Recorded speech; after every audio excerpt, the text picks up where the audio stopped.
तो hello guys, देखिए guys, आज हम बताने वाले हैं मोस्ट इंपोर्टेंट निगमन। ठीक है, आज मैं बताने वाला हूं निरक्षीय रेखा पर स्थित विद्युत क्षेत्र की तीव्रता। आप थंबनेल देख करके समझ ही गए होंगे। ठीक है, तो यहाँ पे देखिए क्या कह रहा है। निरक्षीय रेखा पर स्थित विद्युत क्षेत्र की तीव्रता, intensity of electric field 8 point on the equatorial line. ठीक है दोस्तों, तो आज हम इसको सीखने वाले हैं बहुत अच्छे से। ठीक है, तो चलिए हम आगे बढ़ते हैं। ठीक है, तो यहाँ पे देखिए जो है इसको बहुत सारे बच्चे कह रहे थे सर इसको समझ नहीं आता। आज मैं ऐसा ट्रिक लेके आया हूं, आपको याद करने की कोई जरूरत नहीं पड़ेगी। ठीक है, तो यहाँ पे देखिए, ठीक है वन, चलिए यहाँ पे ध्यान समझिएगा। ठीक है, चलिए यहाँ पे क्या कह रहा था, निरक्षीय रेखा पर स्थित बिंदु पर वैद्युत क्षेत्र की तीव्रता, इसका हम निगमन करेंगे। ठीक है, intensity of electric field 8 point on the equatorial line. ठीक है, इक्वेटोरियल लाइन। अब इसको हम कैसे सिद्ध करेंगे, मतलब जो है निगमन करेंगे। देखिए ध्यान से पहले आपको बातों को सुनना है। मैं क्या करूंगा, मानूंगा, माना एक विद्युत ध्रुव क्या है, ए बी है। तो यहां से मैं मान ले रहा हूं, माना एक विद्युत ध्रुव क्या है, ए और बी। ठीक है वन, ए और बी, तो यहाँ पे ए मान ले रहा हूं और वहां पे बी मान ले रहा हूं। ठीक है, माना एक विद्युत ध्रुव क्या मानेंगे दोस्तों, ए और बी। ठीक है, अब विद्युत ध्रुव ए बी मान लिया। अब विद्युत ध्रुव की लंबाई क्या होगा, 2l होगा। ठीक है, विद्युत ध्रुव की लंबाई क्या होगा दोस्तों, 2l होगा। ठीक है, विद्युत ध्रुव की लंबाई क्या होगा, 2l होगा। ठीक है, इतना समझते रहिए। अब उसके बाद विद्युत ध्रुव पर माइनस क्यों तथा प्लस क्यों, थोड़ा सा इसको हम दूसरा पेन यूज कर ले रहा हूं। विद्युत ध्रुव पर माइनस क्यों तथा प्लस क्यों, 2 कूलम आवेश स्थित कर दे रहा हूं। ठीक है, अब विद्युत ध्रुव के माध्य बिंदु, यहाँ पे माध्य बिंदु मैं ओ मान ले रहा हूं। ठीक है, विद्युत ध्रुव के माध्य बिंदु ओ से निरक्षीय रेखा पर, देखिए यहाँ पे निरक्षीय बोल रहा है ना, निरक्षीय रेखा पर r मीटर की दूरी पर एक बिंदु क्या मान ले रहा हूं, P मान ले रहा हूं। क्या मान ले रहा हूं, एक बिंदु P। ठीक है, एक बिंदु मैं मान ले रहा हूं P। ठीक है, चलिए एक बिंदु मैंने P मान लिया। ठीक है, ये बिंदु आपका क्या हो जाएगा, P।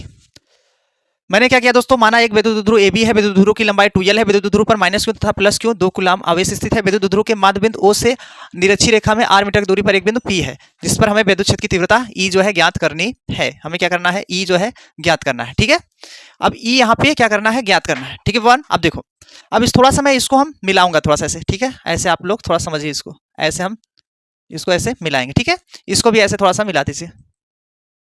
ओ शिट, यहाँ पे भी ऐसे मिलाया जाएगा ऐसे। ठीक है, ऐसे मिला लेंगे। ठीक है, अब यहाँ पे देखिए ये जो लाइन दिख रहा है ऊपर, ये इसको थोड़ा सा हम यहाँ से ऐसे ऐसे मिला लेंगे, या इसको पाई ऐसे खींच लीजिए सीधा सा, और इधर भी एक खींच लीजिए ऐसे। ठीक है, ऐसे इसको भी सीधा ऐसे कर लीजिए यहाँ पे।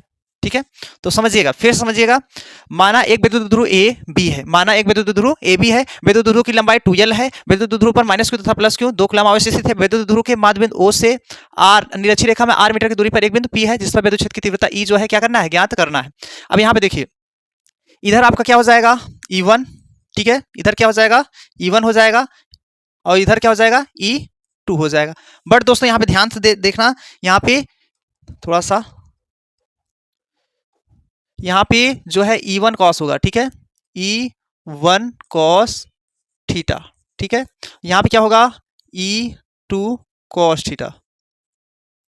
ठीक है, यहाँ पे अगर इसके ऊपर ले जाएंगे अभिलंबोत तो E1 साइन थीटा हो जाएगा, इधर E2 साइन थीटा हो जाएगा। तो बट एक दूसरे के विपरीत होने के कारण उधर नहीं लिया जाएगा, क्योंकि साइन 90 हो जाएगा, तो उसको हम इस तरफ लिया जाएगा। ठीक है, उस तरफ का नहीं लेना है। ठीक है, अगर इसको और ऊपर उठाएंगे तो E1 साइन थीटा हो जाएगा, इधर ले जाएंगे साइन जो है ई हो जाएगा, इधर हो जाएगा, नीचे आएगा तो E2 साइन थीटा हो जाएगा, तो उधर हमें नहीं लेना है। ठीक है, तो देखो मैटर यही एक समझना है आपको, कैसे लिखना है। पहले तो आपको समझना बहुत जरूरी है। ठीक है, ये कैसे लिखा जाए, मतलब कैसे आपको लिखना पड़ेगा। ठीक है, ये आपको समझना बहुत जरूरी है। देखिए पहले आपको क्या समझना है, देखो मैं क्या किया हूं, माना हूं एक विद्युत ध्रुव ए बी, माना एक विद्युत ध्रुव क्या है, ए और बी है, विद्युत ध्रुव की लंबाई क्या है, 2l है। ठीक है, विद्युत ध्रुव पर माइनस क्यों तथा प्लस क्यों, 2 कूलम आवेश स्थित है।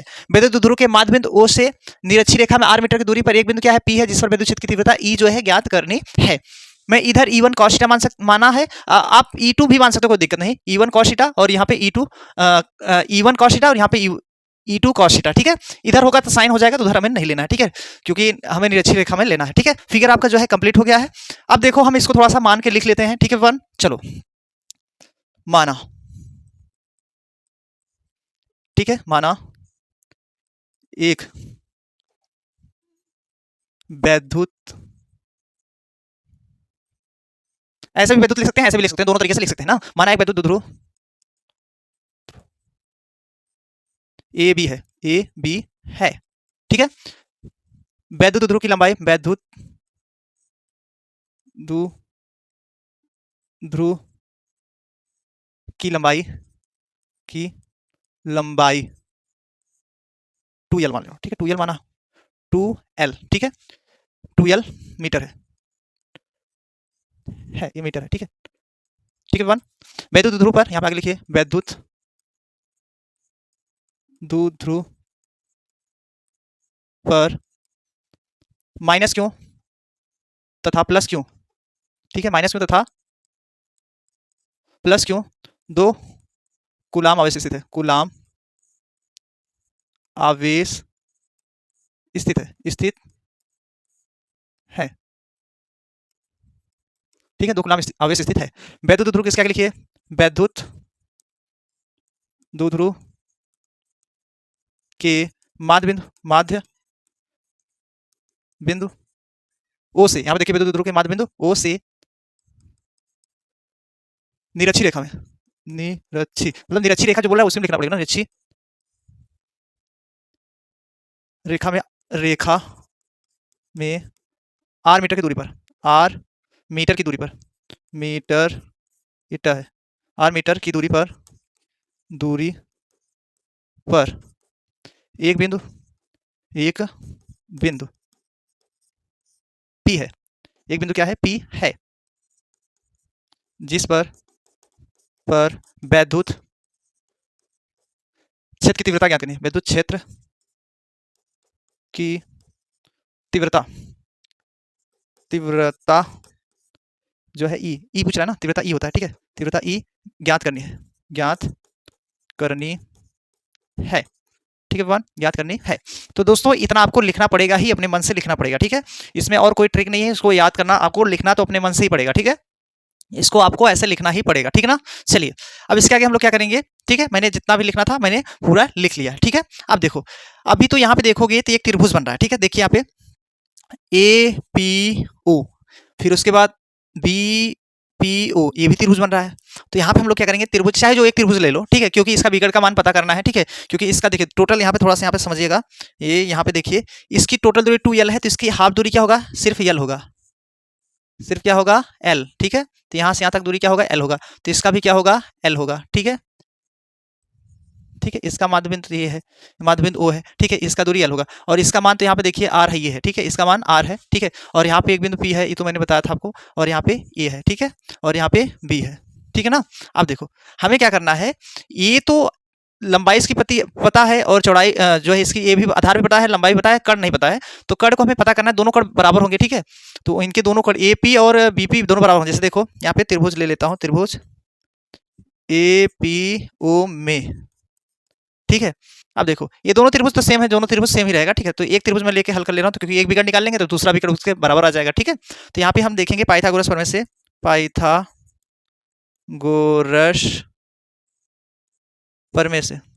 प्रमेय से आप जानते होंगे कर्ण का वर्ग पढ़े होंगे, ठीक है, कर्ण का वर्ग बराबर होता है लंब का वर्ग, लंब का वर्ग, ये पढ़े हैं ना आप लोग,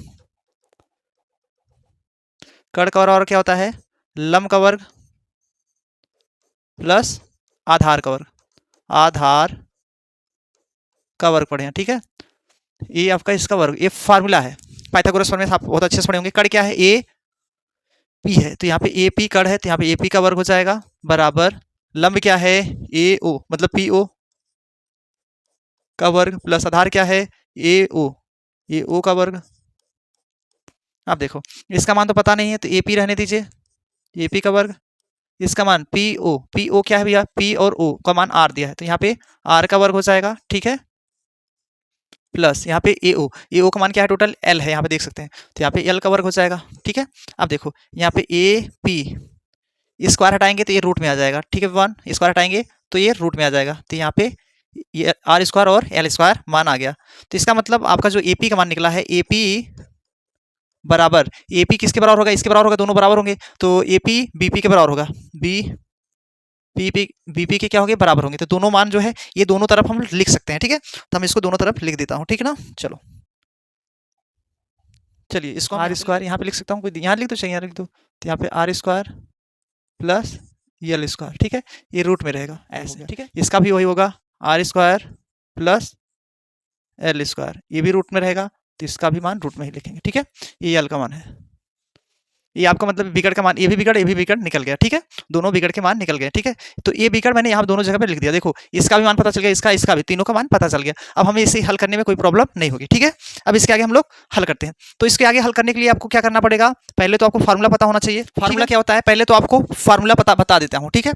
अब देखिए फार्मूला आपको विद्युत क्षेत्र की तीव्रता को आपको मैंने बता देता हूँ, यहाँ पे देख लीजिए।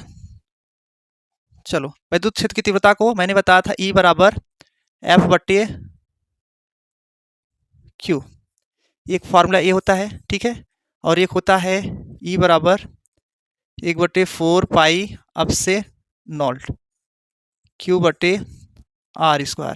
ये मैंने दोनों फार्मूला बता रखा हूँ, इसका निगमन भी करा रखा हूँ, ठीक है। ये विद्युत क्षेत्र की तीव्रता का फार्मूला होता है दोनों, ठीक है। तो आपको ये दोनों फार्मूले मैंने आपको पहले से पढ़ा रखा है, ठीक है, इसको आपको याद होना चाहिए। अब चलिए इसके आगे हम लोग हल करते हैं, ठीक है ना। चलिए अब इसके आगे हम लोग क्या करेंगे, फिगर भी बन गया, ये भी कंप्लीट हो गया, ये भी कंप्लीट। अब इसके आगे थोड़ा सा हम करते हैं, प्लस क्यू आवेश से, प्लस क्यू आवेश से बिंदु पी पर, पी की दूरी, ठीक है, बिंदु बिंदु बिंदु पी पर वैद्युत क्षेत्र की तीव्रता, वैद्युत क्षेत्र की तीव्रता, ठीक है वन, ठीक है। तो यहाँ पे समझिएगा प्लस क्यू आवेश से बिंदु पी पर, देखिए यहाँ प्लस क्यू आवेश, यहाँ पे है प्लस क्यू आवेश से बिंदु पी पर वैद्युत क्षेत्र की तीव्रता, ठीक है। अब देखो मैंने फार्मूला आपको क्या बताया, थोड़ा सा यहाँ से ध्यान दीजिएगा, ठीक है।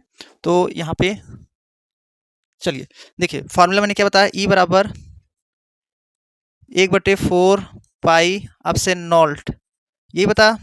अब उसके बाद यहाँ पे देखिए Q/R², यहाँ पे देखिए Q/R है ना, तो Q/R तो प्लस है Q, तो चलो Q/R, R का मान देखो, ये इसमें दूरी यही है ना, दूरी तो यही है प्लस Q से, ये टोटल दूरी है, तो मतलब यहाँ से लेकर के यहाँ तक ये आपकी दूरी है, ठीक है वन। तो ये आपकी दूरी कितना है, यहाँ पे देखिए R² प्लस L² है, तो रूट में है, R² प्लस L² है जो कि रूट में है। इसके बाद देखो फॉर्मूले में यहाँ पे स्क्वायर है, तो इसका भी स्क्वायर करेंगे हम लोग ऐसे, ठीक है।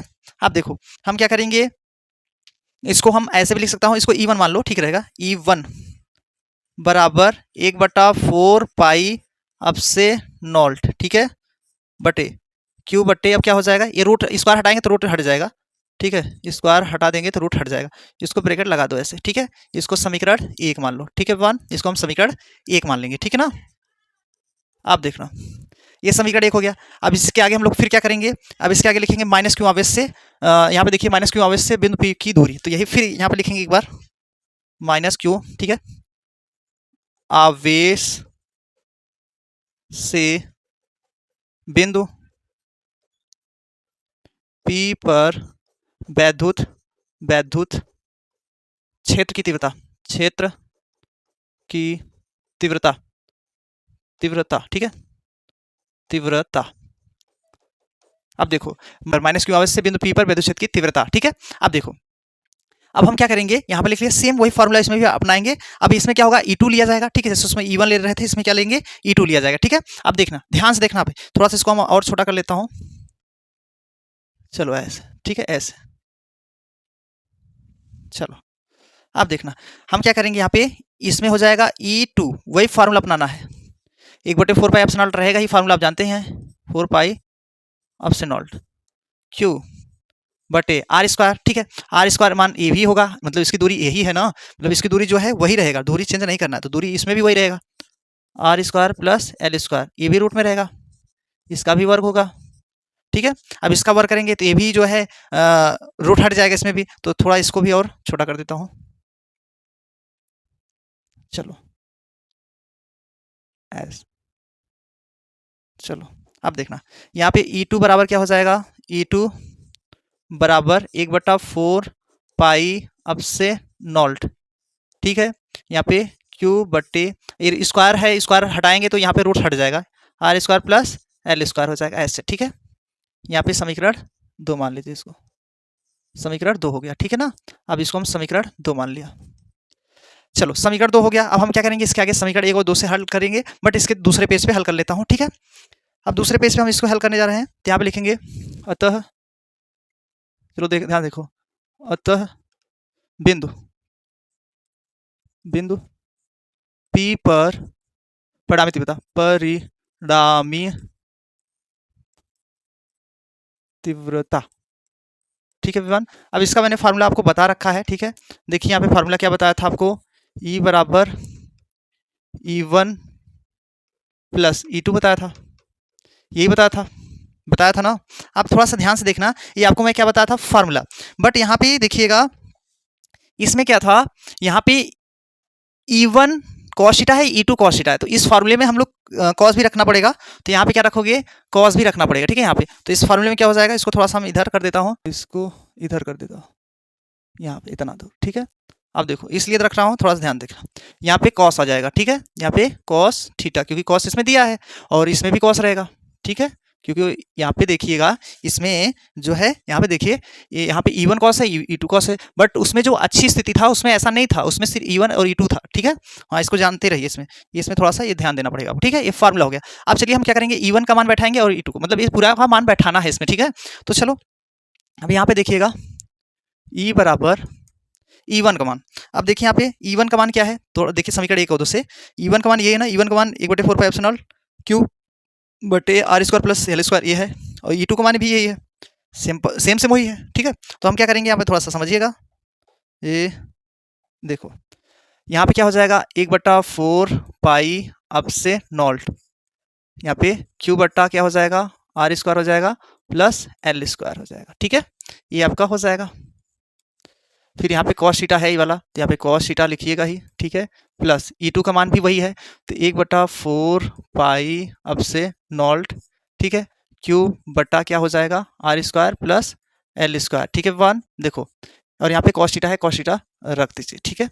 देखो यहाँ पे जो मैं बताया था आपको, इसमें E1 cos theta, E2 cos theta, but यहाँ पे देखो E1 का मान ये है, E2 का मान ये है, टोटल दोनों को निकाले है ना, समीकरण 1 और 2 से, दोस्तों देखोगे तो यहाँ पे समीकरण 1 और 2 से भी समझ सकते हो, ठीक है। ये जो मान रख रहा हूँ समीकरण 1 और 2 से रख रहा हूँ, ठीक है। थोड़ा यहाँ बता देता हूँ, समीकरण 1 और 2 से रख रहा हूँ, ठीक है, समीकरण 1 व 2 से जो है रख रहा हूँ, ठीक है ना, आप इसको भूलिएगा मत, से हुआ है, ठीक है, मतलब कहाँ से मान आया है, समीकरण 1 और 2 से इसमें पुट किया हूँ ना, इसको जानते रहिए, मतलब इसमें बैठाया हूँ ना, इसमें रखा हूँ, इसमें बैठाएंगे तभी तो आएगा। अब देखो E बराबर 1/4 पाई एप्सिलॉन सब कॉमन कर दो, 1/4 पाई अब से नॉल्ट क्यू बटा R square plus L square, ठीक है। इसको मैंने कॉमन कर, क्योंकि मिल रहा है, तो यहाँ पे ब्रैकेट में क्या हो जाएगा, cos theta plus cos theta बचेगा, ठीक है। अब इसको जोड़ेंगे, E बराबर क्या हो जाएगा, 1/4 पाई अब से नॉल्ट क्यू बटा R square plus L square हो जाएगा, ठीक है।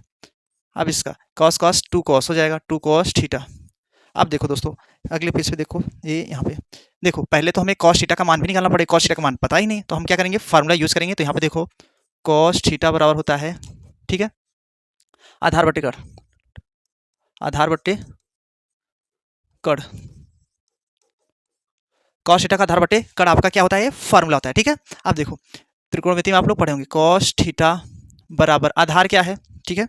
यहाँ पे देखिए आधार आपका क्या है, आधार यही है ना, आधार क्या है, ये टोटल है, त्रिभुज अगर लेंगे, अगर ये त्रिभुज लेके हल करें तो आधार तो यही होगा ना, ए ओ का मान कितना है, एल है, तो यहाँ पे हम ए ओ रख दीजिए, ए ओ बटे कड़ क्या है, ए पी, तो ए पी कड़ है। अब डायरेक्ट इसमें मान बैठाएंगे, कॉस थीटा बराबर इसका मान ए ओ का मान कितना है, एल है, तो यहाँ पे एल लिख दीजिए, बटे ए पी का मान कितना दिया है, ए पी का मान R square plus L square, ये क्या है, रूट में है, ठीक है। तो आपका मान निकल गया, ठीक है, यहाँ से यहाँ तक जो है मान निकल गया, किसका, cos थीटा का मान, ठीक है। अब इसको हम उसमें बैठाएंगे, ठीक है। चलो अब इसमें हम बैठा देते हैं, देखिए याद कर लीजिए, cos थीटा का एल बटा R square plus L square root में रहेगा, तो यहाँ पे हम बैठाएंगे इसमें, ठीक है। चलो E बराबर 1/4 पाई अब से नॉल्ट, ठीक है, अब से नॉल्ट थोड़ा सा गड़बड़ में बन रहा है, लग रहा है यहाँ पे, अब से नॉल्ट, ठीक है।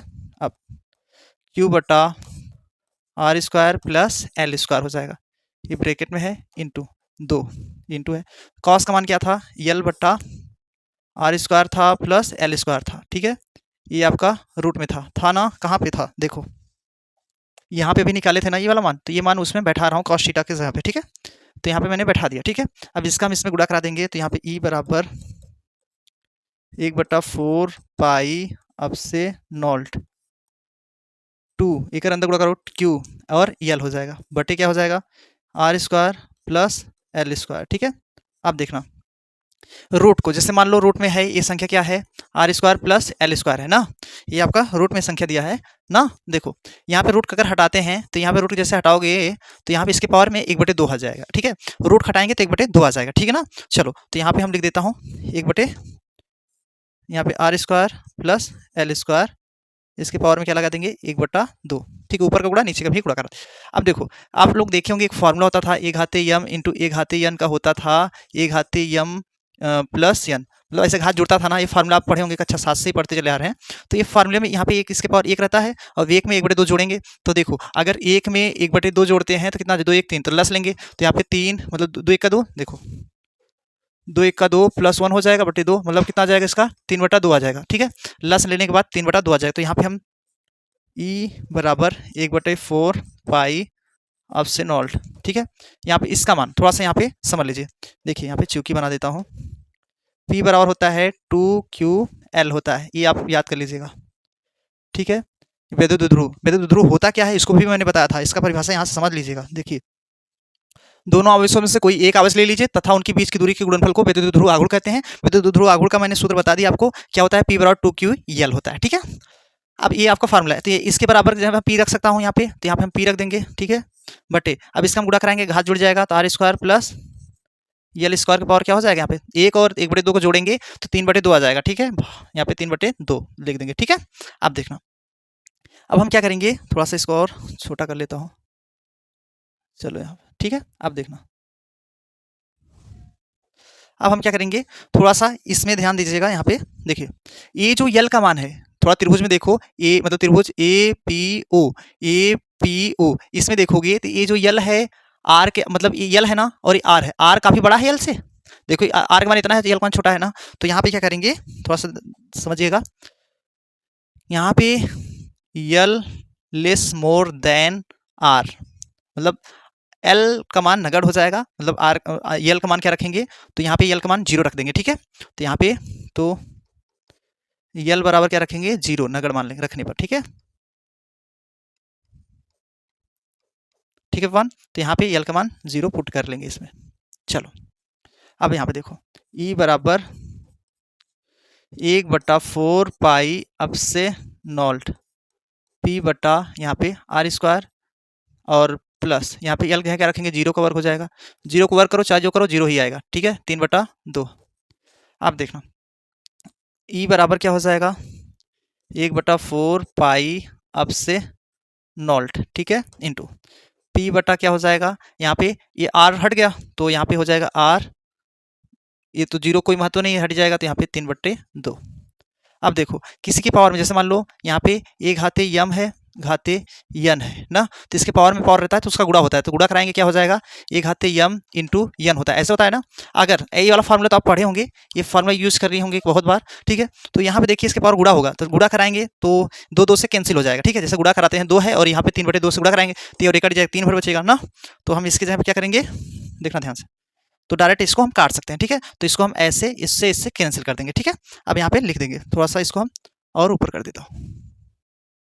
चलो अब देखना ई बराबर क्या हो जाएगा 1/4 पाई अब से नॉल्ट पी बटा यहाँ पे आर और इसका अंदर गुणा हो जाएगा क्यूब हो जाएगा। ठीक है, तो ये आपका क्या हो जाएगा प्रूव हो जाएगा। ठीक है वन, यही आपका प्रूव करना था, मैं यहाँ से लेकर यहाँ तक आपका प्रूव हो गया। इसका मात्रा क्या हो जाएगा न्यूटन प्रति कूलम। ठीक है, यही हमें प्रूव करना था PROVED। ठीक है, इतना प्रूव करते हैं तब जाके आपके एग्जाम में जो है 6 अंक पक्के हो जाएंगे।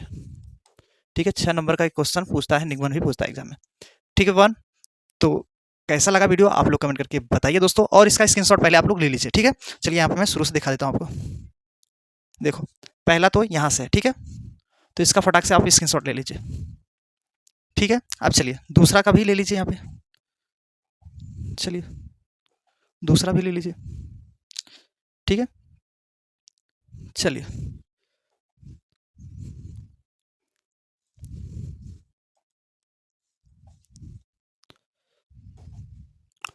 ठीक है एवरीवन, तो कैसा लगा एवरीवन आप लोग कमेंट करके जरूर बताइए। और एवरीवन अगर आप लोग नए होंगे दोस्तों तो चैनल को सब्सक्राइब कर लीजिएगा, बेल आइकन को प्रेस कर लीजिएगा, और आपको कैसा वीडियो लगा ये जरूर कमेंट करके बताइएगा। जो है आपको समझ में आया कि नहीं समझ में आया, और आप लोग किस किस जिले से हैं ये भी बताइएगा। आप लोग कमेंट करते हैं तो मुझे भी बहुत खुशी मिलती है, आप लोग कमेंट करते हैं और देखते हैं, वीडियो वॉच करते हैं। ठीक है एवरीवन, तो मिलते हैं एवरीवन आपको अगले वीडियो में। कैसा लगा वीडियो जरूर कमेंट करिएगा। जय हिंद, वंदे मातरम।